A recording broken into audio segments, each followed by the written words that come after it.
पहला प्रश्न है आपका, निम्न में से कंठय ध्वनियाँ कौन सी है?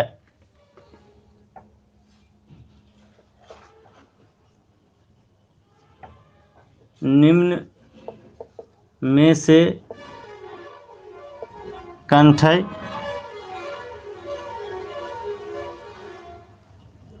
ध्वनियाँ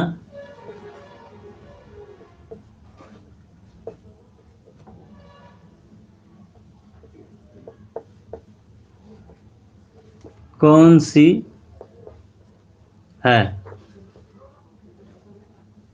तो आपका ऑप्शन था क, ख, ऑप्शन बी में था य, र, और ऑप्शन सी में था च, छ, सॉरी च और जा, और ऑप्शन डी में था ट और न। तो सही आंसर आपका होगा, सही आंसर जो होगा वो है कंठय ध्वनिया में को और ख। बढ़ते हैं प्रश्न संख्या दूसरे के तरफ। दूसरा प्रश्न ये रहा आपके स्क्रीन पे, ए और ऐ वर्ण क्या कहलाते हैं? ए और ऐ वर्ण क्या कहलाते हैं?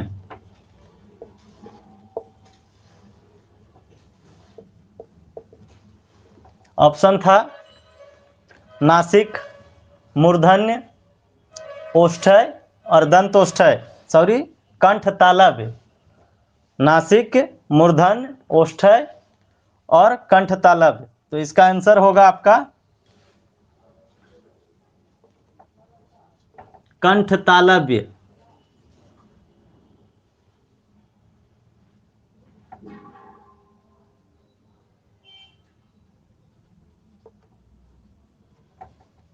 अब आगे बढ़ेंगे और देखेंगे प्रश्न संख्या तीसरा। प्रश्न संख्या तीसरा है, हिंदी वर्णमाला में आयोगवाह वर्ण कौन से हैं? हिंदी वर्णमाला में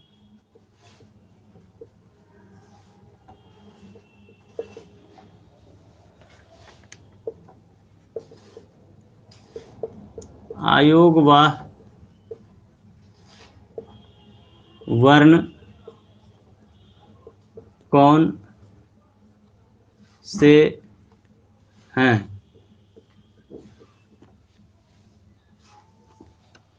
तो ऑप्शन था ओ, आ, हर्ष ई, दीर्घ ई, हर्ष उ, दीर्घ उ और अनुस्वर विसर्ग।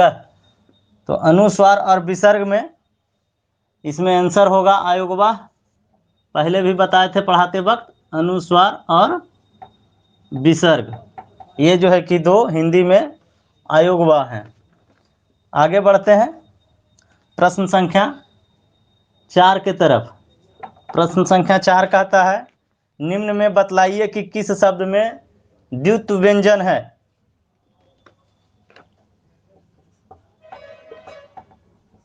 निम्न में से बतलाइए कि किस शब्द में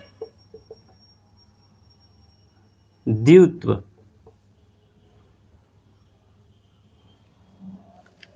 व्यंजन है, व्यंजन है। तो इसका ऑप्शन था पुनः, इलाहाबाद, दिल्ली और उत्साह। तो इसमें आंसर होगा द्वित्व व्यंजन में दिल्ली।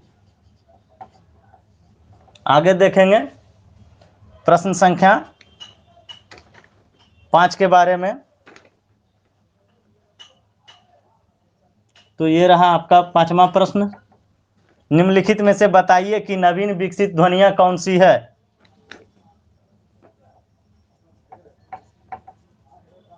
निम्नांकित में से बताइए कि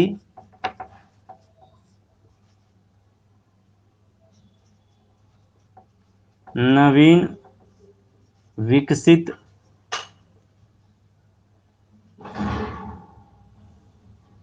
ध्वनियाँ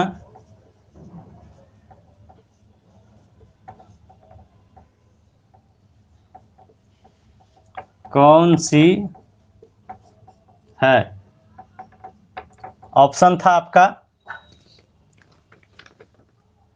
ख नीचे नुक्ता लगा हुआ और ग नीचे नुक्ता लगा हुआ, दूसरा में था हर्ष उ दीर्घ उ, और तीसरा में था अय और औ, और डी ऑप्शन में था आपका तालब बिसा और दंत सा। तो इसमें आपका आंसर हो जाएगा नवीनतम ध्वनियाँ ख और नीचे एक बिंदी लगा हुआ, इसी को नुक्ता कहते हैं, और ग नीचे नुक्ता लगा हुआ यानी कि बिंदी लगा हुआ। ये आपका आंसर था। तो अब आगे बढ़ते हैं और देखेंगे प्रश्न संख्या 6।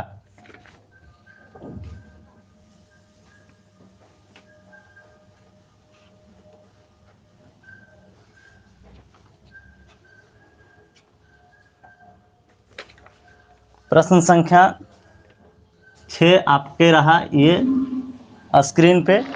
कौन सा अमानक वर्ण है? कौन सा अमानक वर्ण है?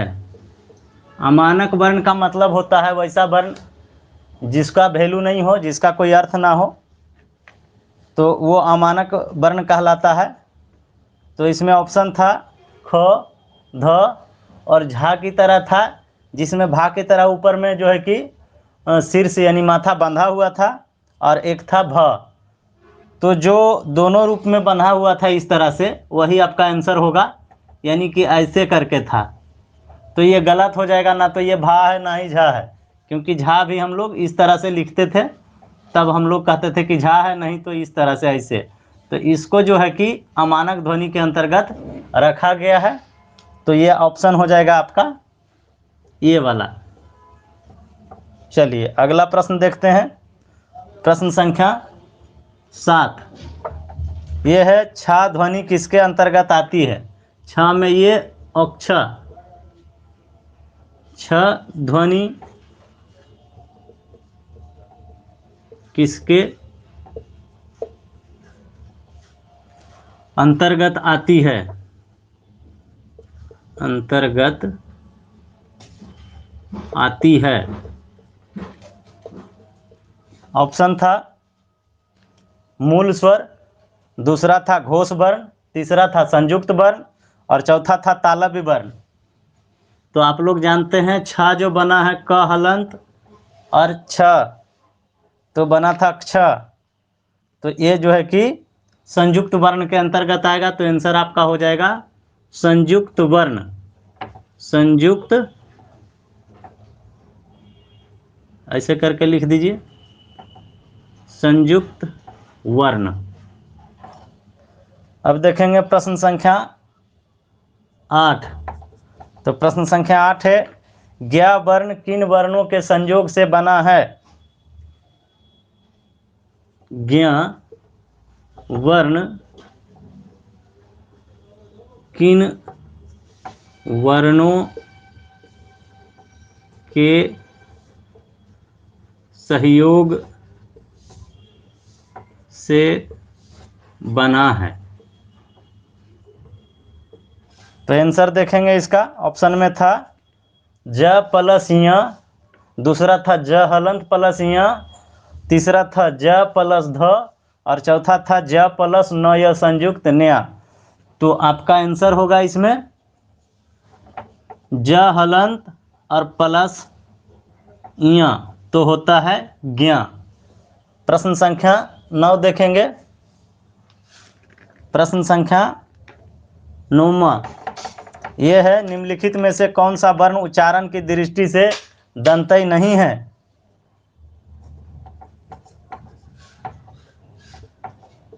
निम्नलिखित में से कौन सा वर्ण कौन सा वर्ण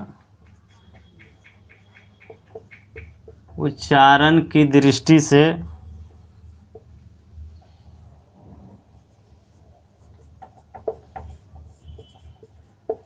दंतय नहीं है? दंतय नहीं है। ऑप्शन था त, न, द और ट। तो त, थ, द, ध, न ये टोटल जो है कि दंतय वर्ण के अंतर्गत आता है, और ट, ठ, ड, ढ जो है ये दंतय नहीं मूर्धा के अंतर्गत आता था, इसलिए आपका आंसर हो जाएगा ट। तो अगला प्रश्न देखेंगे, प्रश्न संख्या 10वां।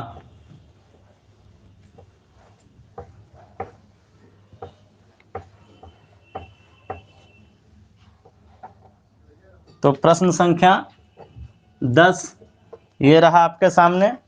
ये कह रहा है जिन शब्दों के अंत में ओ आता है उन्हें क्या कहते हैं? जिन शब्दों के अंत में ओ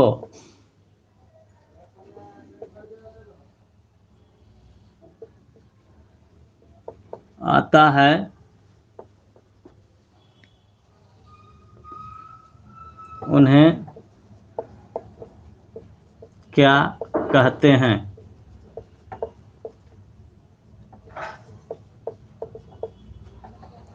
तो आपका ऑप्शन था अनुस्वार, आयोगवाह, अंतःस्थ या फिर अकारांत। तो आपका आंसर हो जाएगा जिन शब्दों का अंत आ से होता है वह अकारांत कहलाता है। तो आंसर हो जाएगा अकारांत। चलते हैं, बढ़ते हैं अगले प्रश्न, प्रश्न संख्या 11 के तरफ। तो प्रश्न संख्या 11 है, हिंदी वर्णमाला में व्यंजनों की संख्या है। हिंदी वर्णमाला में व्यंजनों की संख्या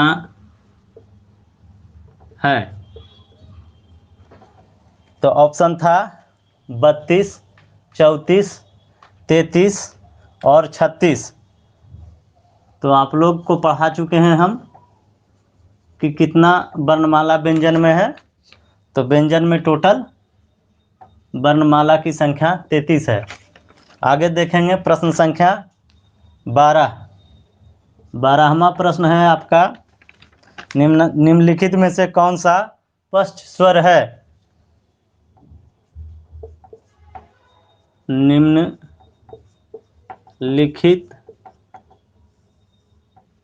में से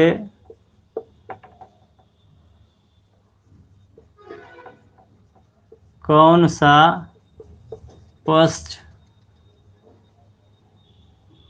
स्वर है?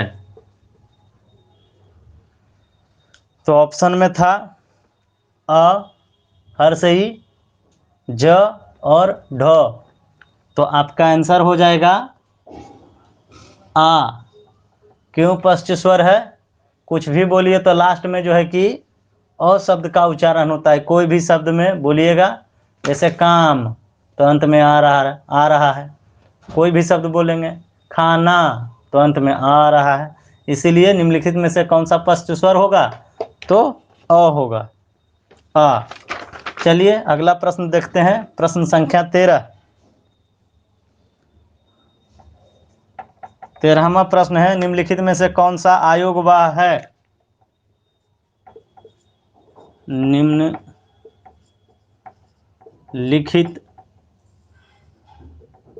में से कौन सा आयोगवाह है? ऑप्शन था विसर्ग, महापराण, संयुक्त व्यंजन और अल्पप्राण। तो अब हम लोग पढ़े थे अनुस्वार और विसर्ग, यानी कि अंग और आह को आयोगवाह कहते हैं। तो यहाँ पे विसर्ग दिया हुआ है, तो अनुस्वार और विसर्ग, तो विसर्ग आपका आंसर हो जाएगा, आंसर आपका हो जाएगा विसर्ग।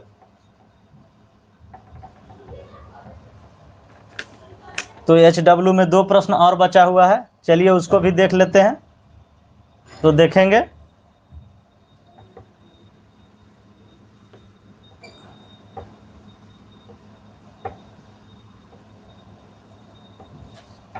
ये रहा आपका प्रश्न संख्या 14। 14वां प्रश्न है, हिंदी वर्णमाला में स्वरों की संख्या है।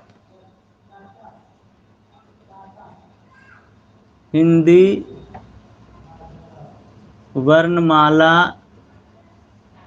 में स्वरों की संख्या है। तो आपका ऑप्शन में था 8, 9, 11 और 14। तो आंसर ऑप्शन के अनुसार 11 हो जाएगा। यदि 13 रहता तो कुछ दिक्कत हो जाता हम लोग को, क्योंकि ओ अ से गिनेंगे तो अनुस्वार और विसर्ग को जोड़ेंगे तो 13 स्वर होगा, और अनुस्वार और विसर्ग को हटा देंगे आयोगवाह को तो बच जाएगा 11। तो हिंदी वर्णमाला में स्वरों की संख्या क्या हो जाएगा? 11। तो सबसे लास्ट प्रश्न देखेंगे, प्रश्न संख्या 15। प्रश्न संख्या 15 कहता है, भाषा निर्माण की इकाइयों का सही अनुक्रम क्या है? भाषा निर्माण की इकाइयों का सही अनुक्रम क्या है? इकाइयों का सही अनुक्रम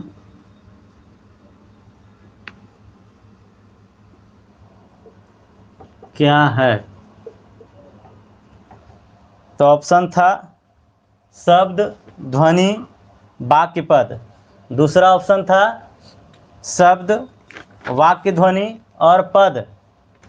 तीसरा था पद, वाक्य, ध्वनि, शब्द। और चौथा था ध्वनि, शब्द, पद और वाक्य। तो आपका ऑप्शन के अनुसार आंसर हो जाएगा, सबसे छोटा जो होता है वो होता है ध्वनि। तो अनुक्रम सही हो जाएगा, पहले ध्वनि, ध्वनि से बनता है शब्द, और शब्द से बनता है पद, और पद के बाद सबसे लास्ट में आता है वाक्य। तो ये हुआ आपका सही अनुक्रम।